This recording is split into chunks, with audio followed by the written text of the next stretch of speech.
Oba, oba! Pessoal chegando aí na nossa live do nosso encontro aqui importante todos os dias às 18h30. Vocês estão conseguindo me ouvir? Avisa aí se está conseguindo me ouvir direitinho, porque hoje a gente vai conversar com o Renato Roseno, um cara muito afinado com o debate de direitos humanos. Ele é deputado estadual lá no Ceará, é do nosso partido PSOL, e ele faz um trabalho muito interessante também lá na Comissão de Direitos Humanos da Assembleia do Ceará. Enfim, queria convidar vocês para ter aí o Renato Roseno junto com a gente, para assistir. A gente vai falar muito com relação à situação do Brasil. Enfim, a gente tem se debruçado nesse tema, mas acima de tudo a gente falar quais são as ações do PSOL, do conjunto do PSOL também, como estratégia, né, na política. E não só isso, mas pensando em quanto que a gente precisa trabalhar para passar por esse momento de maneira concreta, aproveitando também para costurar a política que a gente acredita, né? Eu acho que no final das contas a gente tem uma oportunidade aí que é essencial para todos aqueles e aquelas que defendem os direitos humanos, que defendem uma sociedade com menos desigualdade social. Então é fundamental que a gente tenha parceiros como o Renato Roseno, que faz um trabalho incrível. Eu estou aqui convidando o Renato para ele entrar na live junto com a gente. Também peço que vocês convidem outras pessoas para participar da nossa live. Se vocês quiserem, enfim, fazer perguntas, a gente vai estar aqui para ajudar a responder nesse momento de total loucura. Mas a gente também conseguir fortalecer esse nosso canal diariamente de bate-papo, né? Então, só para a gente não deixar de fazer. Bom, eu convidei o Renato Roseno, estou esperando ele entrar aqui para a gente conversar junto. E aí vocês vão poder mandar perguntas também, que eu estou de olho aqui um pouco nas perguntas. Mas lembrando, né, hoje o Bolsonaro fez de novo o seu desserviço de sair pela Ceilândia, cumprimentar as pessoas, dar as mãos, enfim, fazendo todo aquele desserviço enquanto presidente da República.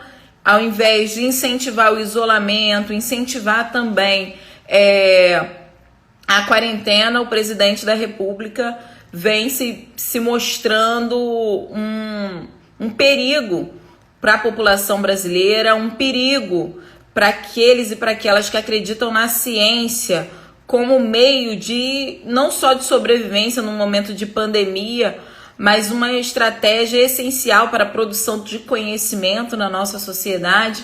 Então é importante que a gente fale o quanto que o Bolsonaro não só não representa o povo brasileiro, que concretamente está preocupado com a situação, enfim, da nossa população, principalmente a população mais vulnerável nesse sentido. A gente tem aí, concretamente, uma situação de completo abandono, e a gente precisa falar quais são as políticas públicas nesse momento que fazem sentido para a população que está desempregada, que está no trabalho informal, enfim, impedida de trabalhar nesse momento.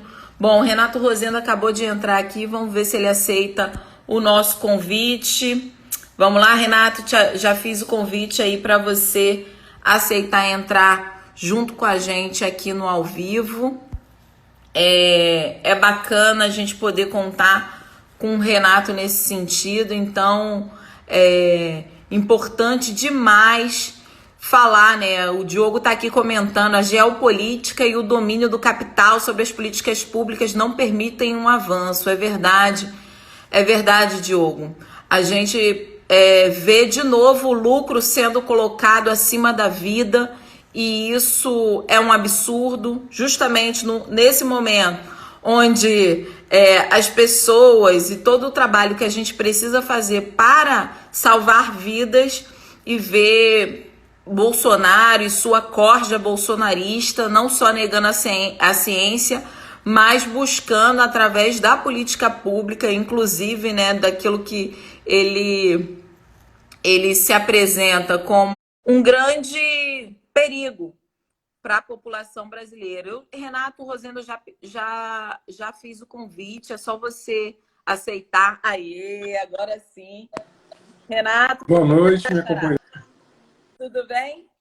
Então, querido, estava Tudo falando aqui bom? um pouco Renata e para as Renato. pessoas, agradecendo aí a sua participação. A gente tem conseguido fazer aí dos nossos mandatos uma interseção que eu acho que é importante e fundamental. Você também preside aí a Comissão de Direitos Humanos e para a gente é um orgulho poder bater essa bola com você. E eu queria te ouvir um pouco, Renato. A gente tem feito aqui no nosso ao vivo papos com relação à população mais vulnerável. Essa semana a gente teve aqui conversando com a gente o Guilherme Boulos, o próprio Juliano conversou com a gente também um pouco das iniciativas do PSOL. Eu acho que é fundamental nesse momento, enquanto deputado estadual, né? E aí, o quanto que você já nos ajudou, inclusive, com um projeto de lei aqui que a gente apresentou aqui sobre essa perspectiva de diretrizes, né? Para proteção e, enfim, acolhimento da população mais vulnerável. A gente reapresentou o seu projeto aqui no Rio de Janeiro, adequando a realidade do estado do Rio de Janeiro. Então, eu queria te ouvir primeiro, Renato, sobre o que você está pensando dessa necropolítica desavergonhada do Bolsonaro, que aproveita esse momento para vomitar aí toda a sua ignorância, toda a sua descrença na ciência, na produção do conhecimento, enfim, negando a realidade, né? Renato, primeiro eu queria agradecer o convite para participar aqui desse bate-papo com você. Você é uma referência para nós, vocês todas. Eu acho que é muito importante, né, esse diálogo entre os nossos mandatos, mas mais do que isso, dos coletivos que dão sustentação a esses mandatos. Segundo, eu fico muito feliz também de saber que a gente está construindo junto, tanto a leitura como a resposta de resistência a esse processo, como você já bem definiu, de necropolítica, né? E eu acho que eu queria fazer 3 pontuações.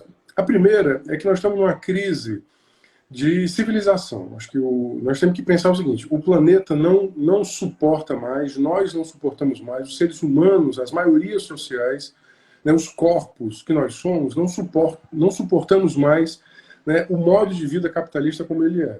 Ou seja, o fato do coronavírus ser um vírus que vem de uma espécie silvestre, que entra na espécie humana e causa um dano gigantesco, isso é um alerta muito grande para a gente ouvir, dizer o seguinte: olha, os ambientalistas estão corretos, o jeito de viver está equivocado, esse jeito do ultraconsumismo, né, da ultraexploração da natureza, né, essa crise ambiental planetária, ela agora se revela numa face muito perversa, que é essa de um vírus que está matando os corpos. Mas não são todos os corpos. Aí eu queria fazer essa segunda colocação que você já ressaltou.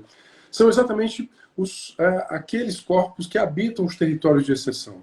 Aqueles que são os corpos jovens, negros e pobres, ou os idosos vulneráveis, pobres, nas periferias urbanas. Imagina, está todo mundo falando da Europa Central, e eu acho que, obviamente, pelos números que chegam de lá, mas tem pouca gente falando da África Central.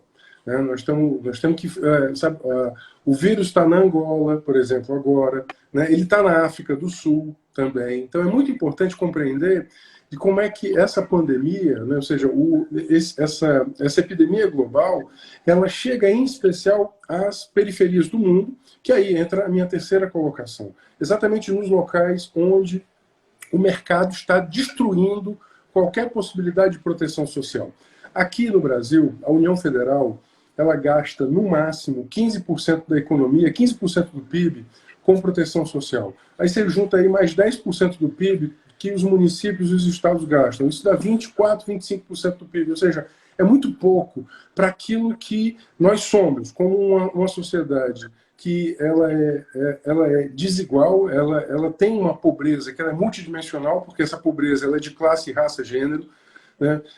E geração, é muito importante entender isso, ou seja, classe, raça, gênero e geração são marcadores de desigualdade muito importantes e que agora se apresentam de maneira muito trágica, muito cruel, né? Então, nós hoje temos um desmonte da política social em razão da manutenção dos lucros do mercado financeiro. O mercado financeiro ele quer lucrar mais, ele quer manter, ele quer desmontar o que era recurso para o fundo público e quer manter, obviamente, as suas altas taxas de rentabilidade. É por isso que fizeram reforma trabalhista, reforma da Previdência, e estão cortando, fizeram a PEC da morte, a Emenda Constitucional 95, e, obviamente, agora, num momento crítico como esse, né, o discurso dos liberais ele cai por terra. Não tem, né, outra alternativa que não seja política social forte, que não seja fortalecer, né, a segurança alimentar e nutricional, a segurança da habitabilidade, a segurança da assistência social, a segurança do SUS, da saúde pública. Ou seja, nós precisamos dar segurança aos direitos básicos das pessoas. Inclusive, nós que militamos na área de direitos humanos, a gente sempre diz, o direito à segurança no Brasil, ele só pode ser conquistado mediante a segurança dos direitos. Como nós não temos segurança dos direitos, nós não temos direito à segurança. É por isso que se apostou numa lógica de segurança que é a lógica policialesca, porque você não teve a segurança dos direitos. Por isso era muito importante, né, a gente, agora, nesse momento, apresentar projetos como esse, mas mais do que isso, disputar a narrativa. Tem muita gente que caiu na narrativa de que é melhor não fazer o isolamento social para manter os empregos, manter a atividade econômica. Isso é uma falácia, né? Eu sei que você concorda comigo, todo mundo que está nos ouvindo agora há de concordar, que nós, sobretudo nós que nos guiamos pelo horizonte, pela ética humanista, né, socialista, de esquerda, igualitarista, inclusiva, para nós a vida está acima do lucro. Mas mesmo para aqueles que querem fazer o cálculo do lucro, é muito importante a gente dizer o seguinte, olha, não tem, né, economia se as pessoas estiverem morrendo. Então, na verdade, é o seguinte, em vez o Bolsonaro diz o Brasil não pode parar, a gente tem que dizer o Brasil não pode morrer mais, porque a gente sabe que tem um Brasil que já está morrendo. Está morrendo nas periferias, nos hospitais, nas filas, né? Está morrendo de dengue, morrendo de sarampo, morrendo de fome, morrendo de falta de atenção e agora morrendo do Covid. Portanto, nós precisamos dizer isso e eu queria concordar com você que sim, nós temos que confrontar a necropolítica com consciência, organização, manifestação organizada. Não tem outro jeito. Né? Bom, nós temos que parar o Bolsonaro, senão o Bolsonaro ele vai implementar o seu discurso e a sua prática de morte. Né? O Bolsonaro ele é a representação mais tacanha, tosca, mas mais evidente de como o mercado no Brasil, como o capital no Brasil, ele sempre foi um capital da morte. Né? Eu estava lendo, eu vou devolver a palavra a você agora, estou falando muito, eu estava lendo agora os discursos do Barão de Cotegipe em 1888, nos 3 dias antes da votação da abolição formal. A gente sabe que a abolição foi formal. Uhum. E ele dizia a mesma coisa, né, lá em maio de 1888, que a economia ia parar se fizessem a abolição. Ou seja, o mesmo discurso cínico, falacioso, né, ele está sendo feito agora, de que a economia vai parar, que o Brasil vai entrar em ruína. Na verdade é o seguinte, o Brasil tem gente muito, muito rica que nunca foi taxada nas suas grandes fortunas, gente que ganha acima de 100 salários mínimos, que paga menos de 10% do que ganha em imposto, enquanto isso quem ganha até 2 salários paga 42% do que ganha em imposto. Então nós temos que, na verdade, pegar esse modelo e dizer o seguinte, olha, nós precisamos refundar o país, nós temos que refundar o país agora de forma inclusiva, ecológica e solidária. É por isso que a gente está junto nessa. Exatamente, né, Renato? Quando você traz aí o debate do quanto que a África está apagada nessa discussão de onde a pandemia chegou e está fazendo seus mortos, né? Impressionante o quanto que seja no noticiário aqui no Brasil, como no noticiário no próprio mundo mesmo, você não vê o debate sobre A a África. África. É claro que isso Não tem vê. muito a ver com o racismo, e é importante que a gente fale isso. Quem são esses produtores de discurso, né? Quem é que tem a última fala e que traz todo um consenso, inclusive, em volta da sua fala e do seu discurso, é justamente essa elite política e econômica que também domina os meios de comunicação. Então, não à Exatamente. toa negar tudo que está acontecendo na África, como a África não é notícia. Não é notícia porque, usando um termo, né, que o Bolsonaro terra arrasada, né, porque essa elite política e econômica, com o seu racismo, sempre olhou a África com muito preconceito, com muito racismo, e por isso não seria diferente deles ignorar, né? A África só é notícia quando se fala de fome, quando se fala de miséria, mas pouco se fala da situação real das pessoas ali no continente africano. E a gente também tem um outro problema concreto, Renato, que é considerar a África como se fosse um conglomerado só, né? Como se não tivesse vários países com várias Não, etnias, com isso, várias exato. diferenças. Então, olha-se para a África com todo o preconceito que desconsidera o número de países que existe na África, né? Então, isso demonstra não só a irracionalidade a desumanidade que existe por trás de quem hoje domina a produção do discurso, mas também que domina a economia e a política. Então, foi muito importante você ter tocado na África nesse sentido. E aí, aproveitar para fazer um convite para as pessoas. Eu vou estar com um movimento negro unificado essa semana também, às 18h30, para a gente fazer um debate específico sobre o povo negro, sobre o povo em vulnerabilidade. Com certeza, a África será tematizada nessa nova live que faremos às 18h30. Então, Renato, eu também Eu queria acho te super ouvir. importante.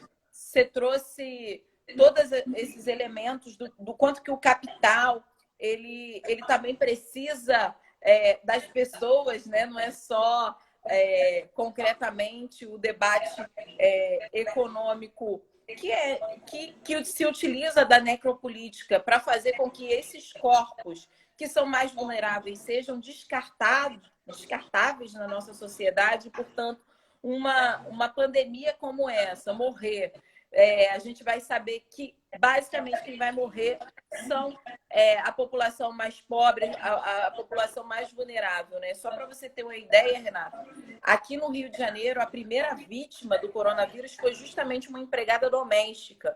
Ela continuou trabalhando, dona Cleonice, ela continuou trabalhando na casa dos seus empregadores que já estavam positivados com coronavírus. Então, eles não tiveram um pingo de humanidade em liberá-la. Eles dois, a gente não tem, enfim, notícias sobre o estado de saúde deles, mas o fato é, quem morreu foi a dona Cleonice. Então, quando a gente vê todo esse emaranhado de colocar quem são os povos descartáveis, quem é que pode morrer, quem é que pode viver, nessa política de se não mata, deixa morrer, que é o que o Bolsonaro está fazendo. E concretamente hoje, quando ele vai à Ceilândia, vai lá apertar a mão das pessoas, enfim, organizar ele próprio, com várias pessoas ao seu redor, você demonstra o problema que a gente está tendo. Então, eu queria saber, Renato, de você, como é que está aí no Ceará, como está a construção da política, ou do seu mandato, enfim. O que vocês pensaram em termos da Comissão de Direitos Humanos, em termos de ação nesse momento também? Beleza. Bem, antes de te responder, eu queria dar um abraço muito especial aqui no IBS. Eu vi que o IBS entrou, eu vi aqui que muita gente entrou, eu vi que a Mônica Cunha entrou, a Bel, são companheiros aí, a Cleise. Eu tenho vários companheiros aí no Rio e tal, mas eu queria muito especialmente dar o meu abraço ao Ibs. Eu escrevi para ele lá nas redes sociais, não sei nem se ele viu, mas Ibs, nós estamos juntos. Você sabe como você é referencial para nós em tudo que você faz, tudo que você diz. Antes das fronteiras estarem fechadas, eu lhe convidei para você estar aqui. Eu espero que em breve a gente possa ter você mais uma vez. Eu já lhe trouxe 2 vezes aqui no meu mandato, aqui em Fortaleza. Você sabe que aqui você tem, né, uma turma que lhe admira muito, que lhe tem como uma referência importante. Então, Ibis, né, esteja aqui conosco. Mônica, estou vendo. Ah, a Mônica está dando uns coraçõezinhos aqui de novo. Valeu, Mônica. Mônica é uma companheira aí de longa data, a gente já esteve junto várias vezes, né?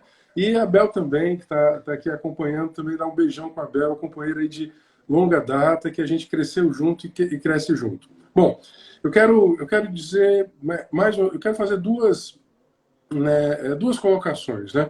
Acho que a primeira colocação é que, nesse momento, a nossa pauta é uma pauta de fortalecer, em especial, o sistema de proteção social. É isso que a gente está fazendo. Existe uma legislação no Brasil de assistência social que ela é pouco conhecida ainda, mas ela precisa muito, em especial, da participação dos municípios e estados.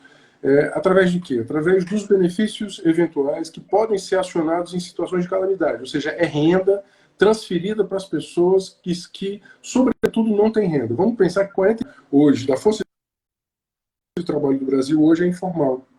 É um pessoal que não tem renda. Que tem renda, mas não tem vínculo. Né? Não tem vínculos formais, ou seja, não vai ser coberta por auxílio-doença. Então, a nossa primeira preocupação é com os informais. A nossa bancada federal tem uma atuação super importante na aprovação dessa renda emergencial. Mas os estados, eles precisam aprovar também, né, nos seus textos, legislações estaduais que permitam que os estados utilizem tesouro estadual, recurso estadual, né, para isso. Aqui no Ceará, nós temos 1.800.000 famílias no CadÚnico. O Ceará é um estado muito pobre, nós temos 9 milhões de pessoas, 5 milhões delas estão no CadÚnico.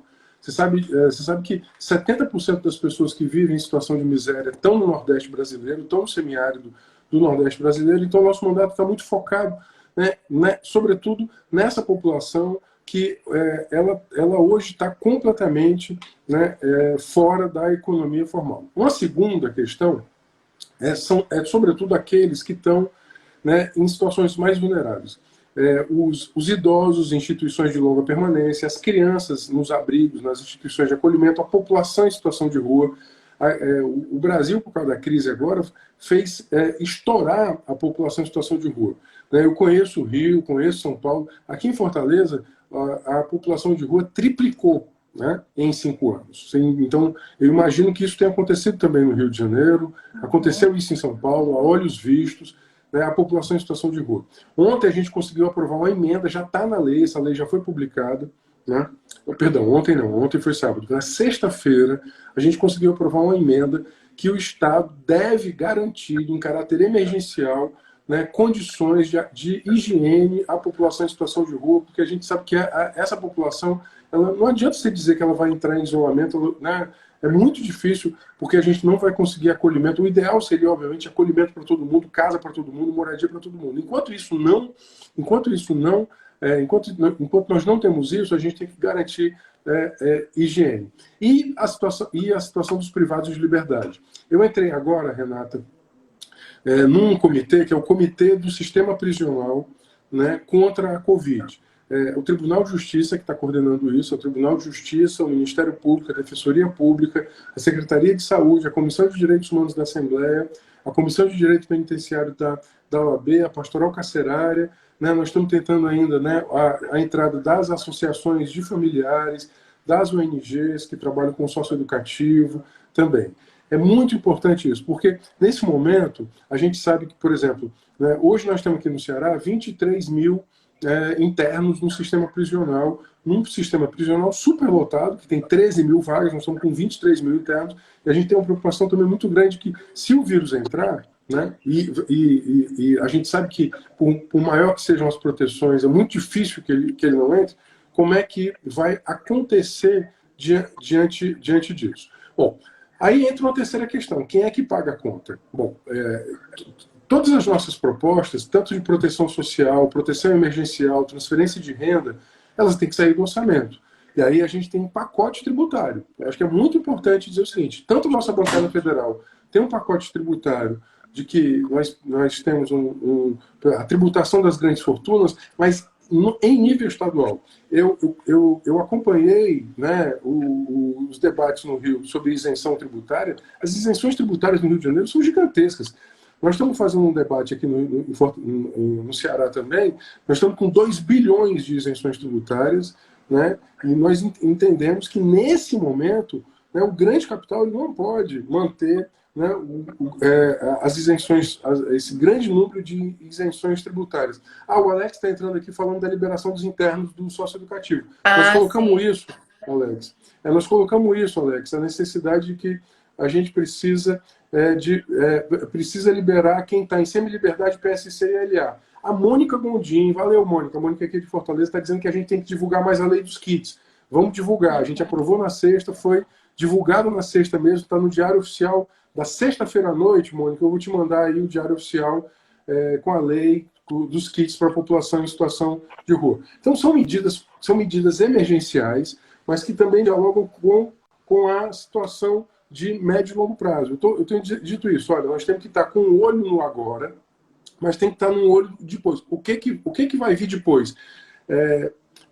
Tá circulando por aí um meme, diz assim, nós não podemos voltar à normalidade porque o problema foi exatamente aquela normalidade. Eu tenho muito acordo com isso. A gente não pode, depois de passar da pandemia, voltar, né, como se tudo continuasse como antes, com o desmonte do Estado Social. O que está provado para a população brasileira agora é que nós temos que parar Bolsonaro e esse desmonte do Estado Social. Ou seja, Paulo Guedes, Moro, Bolsonaro, né, essa elite, né, sórdida, que eles agora passaram a utilizar a palavra sórdida, falando em sordidez. A sordidez é deles, a sordidez é dessa elite que ela não suporta o povo. Na verdade é isso. Nós temos que dizer o seguinte, ou a gente transforma essa nossa agenda emergencial numa agenda de grande indignação e revolta, né, prática, organizada desde baixo. Acho que aquela máxima que a gente usa desde sempre, né? As coisas mudam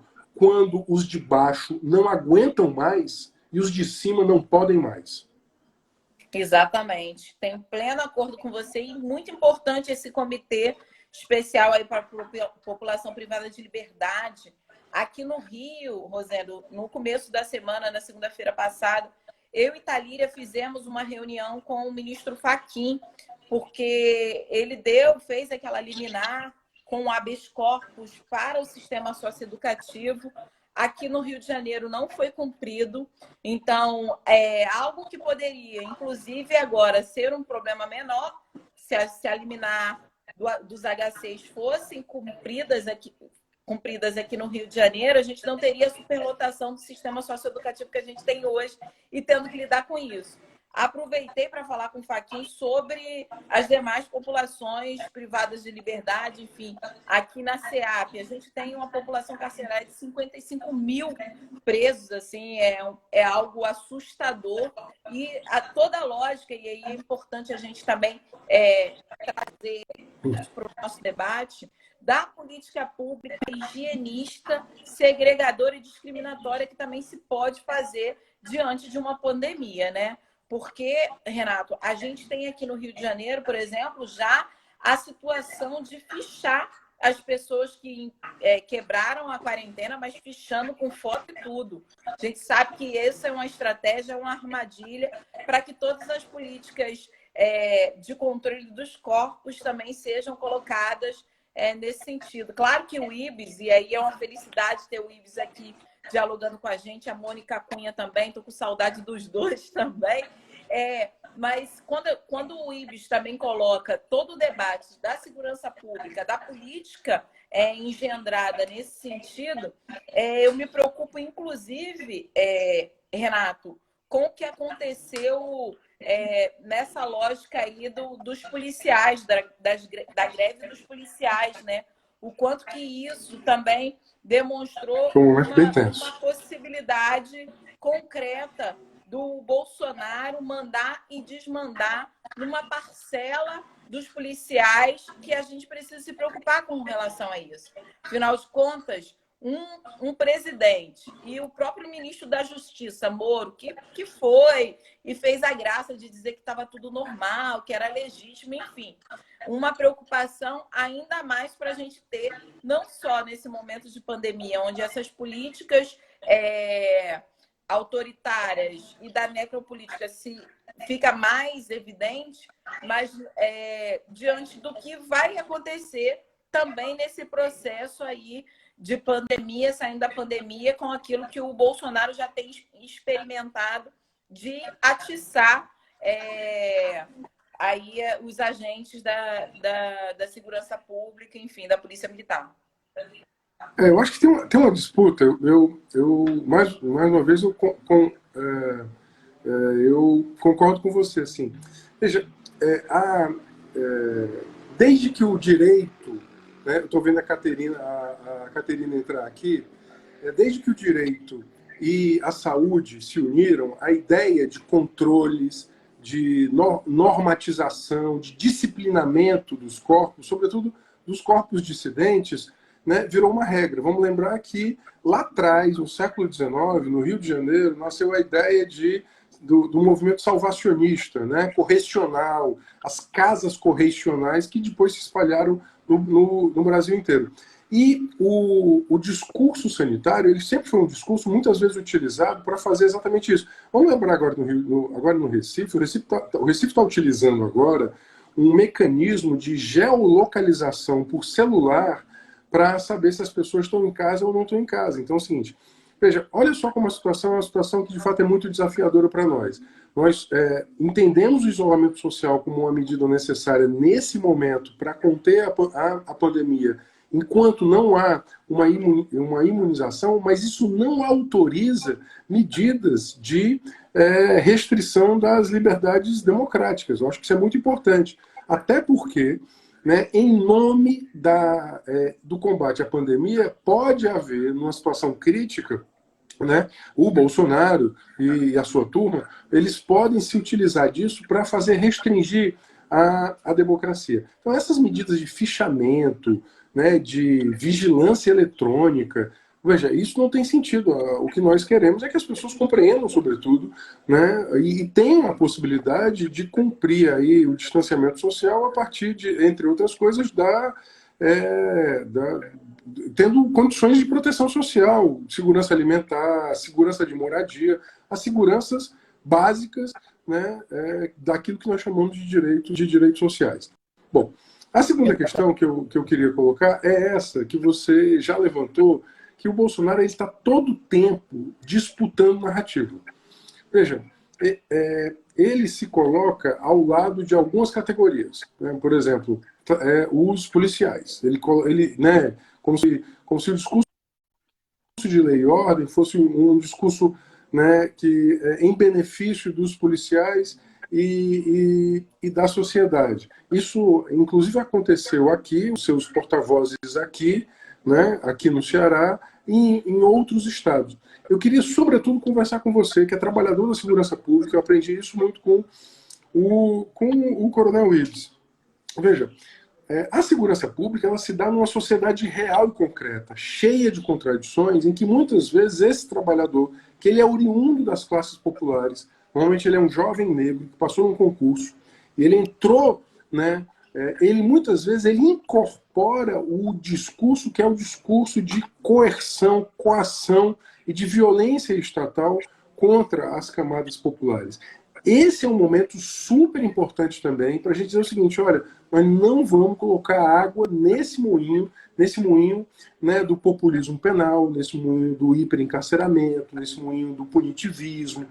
Né, nós precisamos, na verdade, esse momento crítico que nós estamos vivendo, que é um momento crítico por várias dimensões, pela dimensão não só da epidemia, mas pela dimensão também a dimensão da crise econômica, social, política em que a gente vive. Nós temos que fazer, né, fazer valer um projeto de país inclusivo, democrático, solidário e ecológico, onde caibam todos, e em especial os de baixo. Eu acho que é muito importante isso, ou seja, o jovem negro da periferia, os LGBTs, as pessoas com deficiência, o quilombola indígena, a mulher, o camponês. Ou seja, nós temos que pensar naqueles que nunca né, que sempre levaram esse país no braço, como diz a música da Elza, e que nunca fizeram, nunca tiveram poder e riqueza. Né? Nós temos que partilhar o poder e a riqueza. Isso é fundamental. E não vai ser uma sociedade hipercontrolada, hipervigilantista, hipercoercitiva que vai permitir isso. Porque uma sociedade hipervigilantista, hipercoercitiva, é uma sociedade invivível, uma sociedade de adoecidos mentais, de problemas com graves sofrimentos psíquicos. Né? Então, é muito importante, ou seja, em nome de uma pseudo-segurança, que as pessoas não agora a restrição também das liberdades democráticas. Né? Tem alguém aqui falando da educação. Acho que é super importante a gente pensar numa educação emancipadora, em que os oprimidos eles não desejem ser opressores e não naturalizem a opressão. Né? E acho que esse é um tema que para nós ele é particularmente importante, né, nesse momento.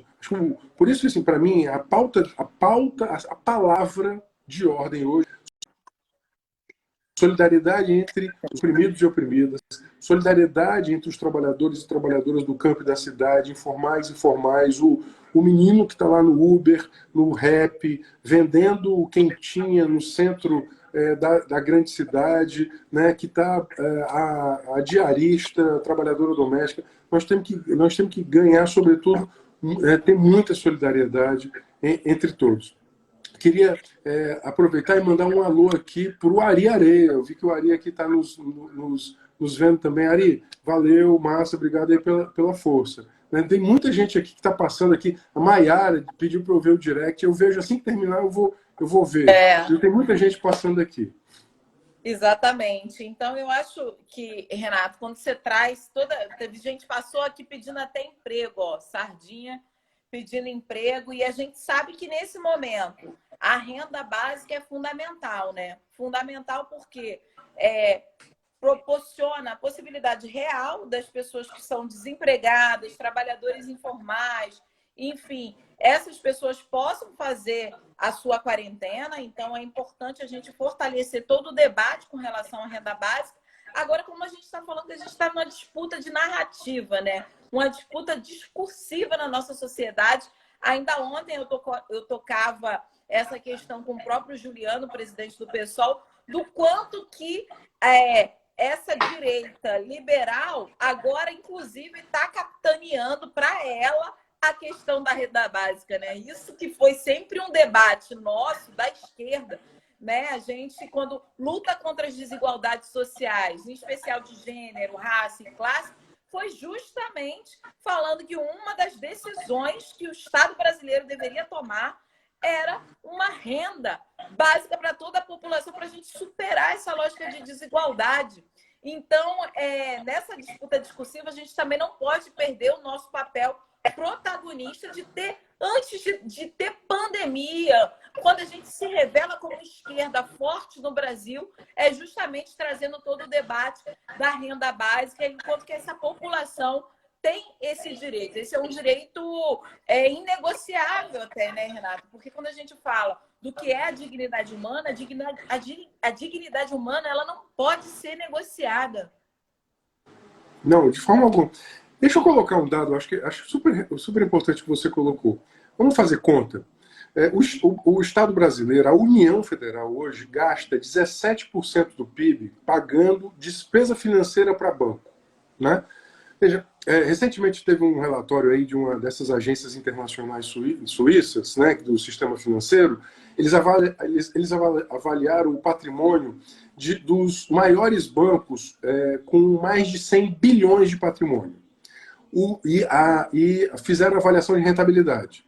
Não é à toa que os 4 maiores bancos com mais de 100 bilhões de patrimônio, 100 bilhões de dólares de patrimônio, com maior rentabilidade, os 4 no Brasil: Santander, Bradesco, Banco do Brasil e Itaú Unibanco. Ou seja, os 4 maiores bancos do mundo em rentabilidade, eles são brasileiros. Isso é uma vergonha, isso é um problema ético. Veja, você pode até ser de direita, mas você há de concordar comigo que você gastar 17% da economia nacional para pagar despesa financeira, ou seja, dinheiro para banco, não é razoável. Agora, você que está me escutando aí, e a Renata tocou num ponto super importante. Vou pegar o Bolsa Família.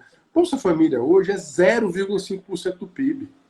Ou seja, você tem o Bolsa Banqueiro, vamos chamar assim, que é o dinheiro que vai para banco, é 17% do PIB. O Bolsa Família é 0,5% do PIB. Toda a política social, e quando eu pego política social, eu estou pegando tudo. Cultura, moradia, saneamento, tudo, dá 15% do PIB. Ou seja, tem alguma coisa muito errada nesse país. O Boulos dizia uma coisa que eu acho super engraçada, assim, é o Hood Robin, é o Estado que tira dos pobres para dar aos ricos. Veja, a renda básica universal no Brasil, ela teria inclusive uma repercussão fiscal super importante. Como? Porque as pessoas iam comer. As pessoas iam, veja, aqui no Ceará, por exemplo, aqui no Ceará, Renata, 53%. Pega Fortaleza. 53% da população tem esgoto, ou seja, tem 47% da população que não tem esgoto. Fazer esgoto aqui era revolucionário. Isso quer dizer o seguinte: veja, fazer esgoto é criar emprego, né? Porque eu vou ter que criar esses empregos para fazer isso, dentre outras coisas. Obviamente, nós defendemos que isso não seja a agenda do grande empreiteiro, mas isso pode ser, sei lá, cooperativas de trabalhadores, né? Gente auto-organizada. Né? Nós temos um déficit gigantesco de educação infantil. Você já pensou quantos empregos? Eu vi o Sardinha aí, né? Pedindo emprego. Você já pensou quantos empregos a gente iria criar se a gente colocasse creche para todo o Brasil? Creche para o Brasil inteiro. Botar toda criança de 0 a 3 em creche e de 4 a 6 na educação infantil. Hoje nós temos menos de 60% menos de 70% das crianças em creche e menos de 60% das crianças em educação infantil no Brasil. Claro, tem estados melhores, outros piores. Ou seja, a gente iria também... porque a elite brasileira, ela sim, ela é sórdida, ela não pensa exatamente nisso. O fundo público, quando ele vira política social, ele podia, dentre outras coisas, virar emprego. Eu sou servidor público, eu sou servidor público federal, eu sou analista de políticas sociais. Todo mundo fala hoje mal de servidor público. O servidor público hoje é 12% da força de trabalho. Metade está nos municípios. Quem é? É a professora da educação básica. Né? São 6% da força de trabalho. Você já imaginou se a gente universalizasse a educação? A gente iria ampliar muito o número de trabalhadores e trabalhadoras, né, no setor público, lidando diretamente. Porque quem está nesse momento hoje vacinando o nosso idoso de H1N1 não é o mercado. Quem está vacinando de H1N1 é o técnico de enfermagem, é o auxiliar de enfermagem que recebe R$ 1.200 na média no Brasil hoje. Quem está hoje andando de comunidade em comunidade, né? Você pega hoje, pega a Fortaleza que eu conheço. Fortaleza tem 1 milhão de pessoas morando em comunidades precárias. Isso dá 860 comunidades precárias. Quem entra lá é a agente comunitária de saúde que ganha R$ 1.000. É o SUS que entra lá, não é o mercado. Plano de saúde nenhum chega lá na comunidade. Então, por quê? Porque sabe, porque como essa comunidade é muito pobre, não vai ter renda circulante lá. Por isso que nós temos que defender exatamente isso. Renda universal, política social forte e, sobretudo, uma grande reforma tributária progressiva, que os ricos paguem a conta. Eu estou recuperando agora uns documentos lá dos anos 80, do movimento contra a caristia, né, que diz o seguinte: olha, os ricos têm que pagar a conta nesse país. Claro. Essa é a nossa pauta, né? Essa é a pauta do PSOL, é a pauta da esquerda, é a pauta dos movimentos populares. Exatamente. Quando a gente fala de taxar as grandes fortunas, ficam pensando que a gente está fazendo uma proposta absurda, né? Quando a gente está falando de pegar de dinheiro de quem tem dinheiro. É exatamente isso, as pessoas não conseguem compreender. Então, Renato, quero te agradecer muito. A gente já passou aí da nossa meia hora de bate-papo, tento fazer essa live o mais objetiva possível, inclusive para que as pessoas possam voltar, porque são muitas lives ao mesmo tempo, né? A gente vê que vários companheiros nossos também têm feito, e isso é importante, porque esse é um instrumento fundamental para a gente. Hoje, só para a gente finalizar esse nosso papo, Renato, eu estou muito preocupada também com aqueles governos que dizem um pouco que agora é oposição ao Bolsonaro, que nem faz o Dória, que nem faz o Witzel. aqui no Rio de Janeiro e aproveita de maneira oportunista esse momento, por exemplo, o Witzel aqui no Rio de Janeiro, para privatizar a SEDAI. Ele apressou todo o processo com uma comissão durante a pandemia já, com uma comissão para apressar a privatização da cidade. Você demonstrou aí os dados do Ceará. Aqui no Rio de Janeiro, a falta d'água na favela e nas periferias é uma questão crônica. E a SEDAI aqui no Rio, Renato, assim que o Witzel assumiu, ele convidou o Hélio Cabral, que é um dos réus lá na tragédia de Mariana, né? Então, ele trouxe para cá, para o Rio de Janeiro, o Hélio Cabral mandou 50 funcionários embora, funcionário que exatamente fazia o trabalho com o tratamento de água, mais a distribuição. E aí a gente teve uma crise da água já em janeiro, aqui com relação à qualidade da água, enfim.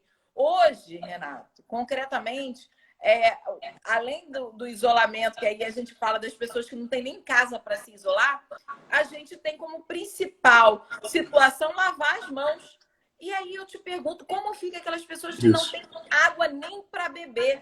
Então, por isso que a gente garantiu nessa nossa lei agora de sexta-feira. Exatamente. A gente também apresentou aqui um projeto de lei para distribuição alternativa com caminhões-pipas de água nas favelas, nas periferias, nesses locais, inclusive, que já tem aí uma falta d'água crônica. Então, o que eu quero te dizer com isso é o quanto que esses governos que se elegeram com a pauta do Bolsonaro, se elegeram ali nas botas do Bolsonaro também, hoje fica, apesar de ter mais responsabilidade do que o Bolsonaro, porque não negam a ciência concretamente, não negam a realidade, também aproveitam desse momento oportunistamente para fazer esse tipo de ação, como o governador do Rio, que é a privatização da cidade. O capital não tem ética, né? O capital não tem ética. Eu acho que esse ou seja, não se pode exigir ética de quem não tem ética, que é o capital. É por isso que nós temos que ter um projeto de sociedade, e nesse projeto de sociedade nós temos que ter um Estado que, dentre outras coisas, ele garanta que a vida está acima do lucro. Por isso que nós colocamos no nosso projeto de lei, eu vi o seu também, que não pode cortar água, luz e internet. Muita gente pergunta, por que internet? Porque a internet é serviço essencial. Água e luz são serviços essenciais, todo mundo sabe disso. Internet também é serviço essencial, está no Marco Civil da Internet, é uma vitória, inclusive, do movimento pelo Marco Civil da Internet. É super importante dizer isso, que não pode cortar água, luz, nem internet. Eu acho que isso é fundamental. Número 2, nós não podemos fazer com que as pessoas, né, morram numa pandemia como essa para salvaguardar a propriedade. Essa é a questão central. Repito, o capital não tem ética e nós precisamos dizer assim, que a vida está acima do capital e a vida está acima a vida está acima do lucro. É por isso que nós temos que ter uma pauta agora de refundação do Estado brasileiro. Né? O Bolsonaro não pode ficar, ele veja, e aí eu queria terminar dizendo isso. O jogo está sendo jogado e não tem vácuo.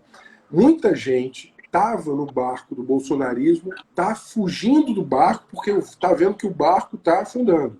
Bolsonaro se agarra agora nas cordas do grande capital para tentar entregar ao máximo. Ou seja, Bolsonaro ele não vai ser imobilizado, digamos assim, por argumentos éticos ou argumentos políticos. Ele está se salvaguardando no seu projeto miliciano de poder, porque ele é isso, ele é o partido da milícia. No seu projeto miliciano de poder, ele está dizendo o seguinte, ele quer entregar ao capital tudo que ele puder entregar para ver se o capital o poupa, né? E tem uma parcela, obviamente, aí dos representantes do grande sindicato de políticos profissionais que está desembarcando do bolsonarismo, mas já está pensando uma outra alternativa mais palatável para a burguesia. Eu quero dizer para você o seguinte, né? Obviamente, nós não vamos entrar nessa alternativa mais cheirosa e mais maquiada da burguesia financeira também não. Seja o apresentador da Globo, né? Seja o governador, né? que pinta de empresário e gestor, são as mesmas faces mais cheirosas, mais maquiadas do mesmo projeto. O nosso projeto ele é outro. Ele é um projeto que afirma a vida acima do lucro, o trabalho acima da propriedade, né? A natureza acima da destruição, a inclusão acima da inclusão. É um projeto solidário, ecológico, inclusivo, onde cabem todos e todas. É um Brasil de homens e mulheres livres e iguais. É isso que a gente quer. É isso aí, Renato. É isso que a gente quer e é disso que não abriremos mão em hipótese alguma, mesmo numa pandemia. Eu acho que a gente tem uma grande luta aí que é para a sociedade não se desumanizar, né? Para a humanidade não se desumanizar.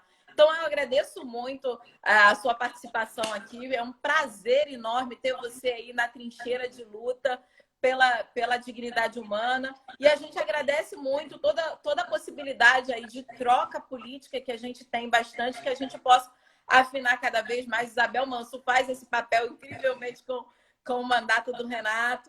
E a gente precisa estar mais junto, estar mais forte nessa construção. Venha para cá. Assim que passar a pandemia, eu já fiz o convite ao IBS, eu estou refazendo e fazendo mais uma vez o convite a você. Venha para cá para o Ceará. Você será muito bem acolhido aqui. A gente vai fazer uma agenda bonita com você, até com um tempinho para você ir para a praia comer camarão e água de coco. É isso aí. Obrigada, Renato. Obrigada pelo apoio ao IBS, a Mônica Cunha, que são pessoas fundamentais no nosso debate de segurança pública. E vamos nos ver em breve. Vamos continuar também em quarentena, dando aí não só o nosso quê de responsabilidade, porque nós somos espelho, né, Renato? Então, voltando a fazer o debate e fazendo essa disputa discursiva que é fundamental. Muito obrigada, Renato. Quero agradecer a todas as pessoas que ficaram com a gente até agora. Vamos junto. Acompanhe nos nossos canais também as nossas iniciativas legislativas, né, Renato? A gente está batendo essa bola bem importante. E vamos seguir na luta pela humanidade, na luta pelos aquelas mais vulneráveis hoje diante do coronavírus. E fiquem em casa, né? Fique em casa. E de casa você pode revolucionar o mundo. Do seu quintal nascem ótimas ideias para revolucionar o mundo. Um beijo, Renata, Bel, Ibis, Mônica, todo mundo aí do Rio, que eu amo tanto. Né? E venham para o Ceará. O Ceará é uma terra boa que só. É isso aí. Acabando a quarentena, a gente parte para o Ceará. Obrigada, Renato. Um beijo grande, boa sorte. Continue fazendo esse bom trabalho que é referência para todos nós. Tchau, tchau. Valeu, um beijo.